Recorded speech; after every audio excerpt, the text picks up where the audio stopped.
We're with Richie Myler. We've tracked him down at the Warrington Wolves training ground, and it's a heck of a training ground as well. A great 3G indoor barn. It's not a bad spot, this, is it, Richie? No, it's good, isn't it? It's a new addition this year, so it keeps us out of the winter months, and the boys get a lot out of it as well, actually. So it's good. It's not as hard as the ground as well in the summer, so it's quite good. And you're talking about cold there being warm inside, but you've got that cryo machine outside, don't you? It gets down to some really daft temperatures, doesn't it? It's stupid. It's minus 136, which is ridiculous temperatures to be at, but no, it's probably actually easier than an ice bath. I mean, getting in the old wheelie bin with all the icing used to be a right killer, so no, getting in that's not too bad. Top man, we've brought you your game. Rugby League team manager 2015. You're going to sign a copy of us for it, aren't you? Yeah, we'll do, definitely. Top man, will you play a bit of PC? Will you have a look at yourself on there? I'll have a go. I always play like Champ Man and stuff like that with the football ones. They're addictive, aren't they? They're addictive games, and you spend hours on them doing it and stuff. So I don't know how good I'll be as a Rugby League manager, but we'll soon find out. And you're really excited at the minute because your missus is due. Are you looking forward to that? I know it's scary at the minute. No, she was due a couple of days ago, so no, it's going to be it's an exciting time in our household. But is it your first as well? It is, yeah. It's both, yeah. Obviously our first, and it's going to be interesting to see sleepless nights and changing nappies. It's going to be good fun. And we've seen you a couple of times on Family Fortunes. We're privileged to have Richie Myler here on Rugby AM. You've been on some proper shows, haven't you? How are you enjoying that? Because your missus is obviously quite famous, well, very famous. We had a stinker on that. I don't think we got one question right. I've had so much stick as well from in here.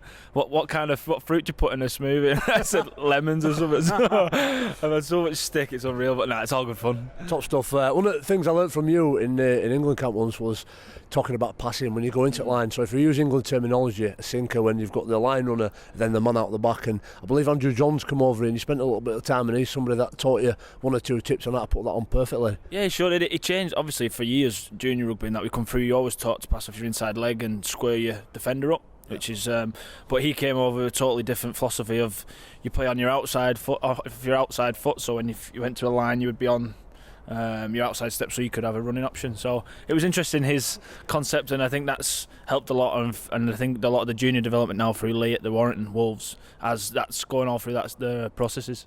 Absolutely. And what are you looking for? So you're approaching line. What are you trying to do when you engage that line? Are you trying to get defenders to come out? What makes a decision as whether you go front door or back door, man out the back? It's generally what the outside defenders are doing. You look at where their hips are and if they're turned in, and if they are turned in and that edge defender's biting on that lead runner, then you do play out the back, and that's where the space is. And you'll see a lot of teams use the same sort of plays. Wigan are one of the sides that use that play religiously, and they're you can see it coming, but the way that they run the lines, they're very effective with it, so it's hard to defend, like, as you know as well. Absolutely. I'm glad you made that point, because Wigan obviously practice it a lot, and even if you know what a team's going to do, being able to defend it is a completely different thing. So it's all about that practice again, isn't it? Yeah, 100%. I mean, they religiously, you can see it coming, and you can see the waves coming, and especially when you used to have Sam Tompkins at the time, he would have that much space and that you couldn't give him half a step, and you're getting a really tight lead runner on your inside shoulder and then having to try and get Sam. It was a tough task to do. So no, it's they're religious at doing that, and that's what everyone's trying to replicate. Everyone's trying to do those kind of plays, and they all have their own little variations on it. But so it's just good. It's all part of sport, and obviously the youngsters coming through, they're all learning that as well. Oh, skills. Richie, Spiral.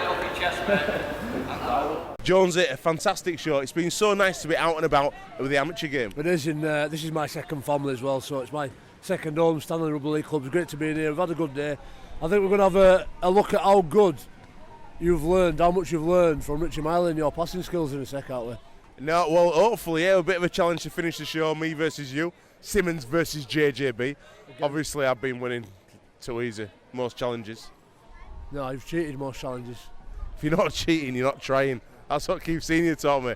Anyway, we're going to go down under now to meet the main man, Jared Coulton here, the NRL Roundup. Cootie boy! Yeah, g'day guys. Thanks for having me again for another week. I'll tell you what, how good does this Rugby AM hoodie look? I think it's taken over down here in Australia. Forget the NRL footy show. I think walking down the street in this bad boy, there's going to be plenty of people talking. Now let's get into the footy. Plenty of great action this weekend. We started off right here in the nation's capital when it was the Raiders taking on the Cowboys. What a game this was. Jonathan Thurston, probably the best player in the world. He's done it again. Not long after Origin, backing up after a tough loss to the Blues. They took on the Raiders, and the Raiders, unbelievable this year, doing much better than people thought they were, and they were really in this one. The score was going back and forth. Raiders were in front, Cowboys were in front. and then the scores were level with only a few minutes to go, thanks to an error actually by Jonathan Thurston. But then, boy, did he come through with the goods at the end. He took 3 field goals before he could get to his final opportunity, but in the last play of the game, he finally got one over between the black dot after the couple before that would charge down. Emotional and, great effort by the Raiders, but it just wasn't enough. Jonathan Thurston, too good. We move on to another game now. It was the Broncos taking on the Storm. 14 points to 12 in this one. Top of the table clash, apart from the Cowboys, obviously. And wow, the Broncos did plenty of defending in this one. They barely saw the ball, but boy, did they do a great job against the Storm. Storm were missing a couple of players, Cooper Cronk out, Billy Slater out, but they got the job done again. Here, the Broncos, tough, gritty defense. Every time they attacked, pretty much, they did score points, though. So great signs for them heading into the back end of the season. Move on to the next game. The Roosters taking on the Dragons. The Roosters winning this one, 19 points to 14. Roosters depleted by injury in this one. The Dragons sitting in 3rd position. A win in this one moved the Roosters up into the top 4. It was an effort through the middle. They were missing their starting front rowers, Sam Moa, Jared Weir-Hargreaves, but they still got the job done, pushing through the forwards. Siwa Tokiokiao doing it again for the Roosters. Another great buy for them heading into this year. He was there last year, but playing in reserve grade. Amazing performance. Sean Kenny-Dow also scoring 2 tries, moving to 2nd in the all-time try-scoring list for the Roosters. They held on just at the death. A slight Dragons fight back, but it wasn't good enough. The Roosters holding on in that one. Now, a bit of NRL news for you this week. Kieran Foran. Plenty of talk about him. He signed with the Eels for the next season, but there's dramas at the board level and CEO level at the Eels. They're now saying there's clauses in his contract that he signed that aren't quite right. They're saying he gets a huge payout, up to $1 million, if he leaves the club with management issues. A weird one in that. The NRL's balked at that. The new management's balked at that. So we'll have to see what happens there. Billy Slater, he's gone for the season. He stars for the Melbourne Storm, did a great work in Origin 2. They did go down, but he's now been ruled out for the rest of the season with the shoulder surgery, so he's gone. Huge blow to the Storm. And just finally, Ryan Hinchcliffe, he's signed with Huddersfield, the Storm forward, moving over to the English Super League next year, giving you boys plenty of fodder over there. He's a great player. He's been around for a long time. The Storm will no doubt miss him. So good on you, Ryan Hinchcliffe. Another big week of NRL football coming up. Can't wait. See you next week. Right, we're down at the book launch of Red Stew Barbecue, Let There Be Meat. Reds have been a huge supporter of Rugby M.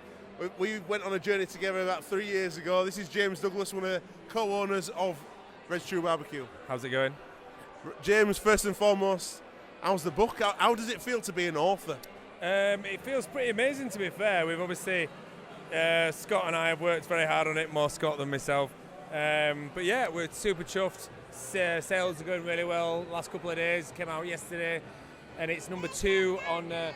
These are the actual authors of the book, so I'm going to try and steal some. You can't get down. We're filming TV. You're on TV. So the Douglas clan. Yeah, it came out yesterday, and it's number 2 on the Movers and Shakers list for Amazon, which is great. I'm going to grab this small child. This is mine, and. Put you down. All right, this one's going to go. He's got another interview to do. Yeah, he's a VIP. So, yeah, it's number 2 on the Movers and Shakers list for food books.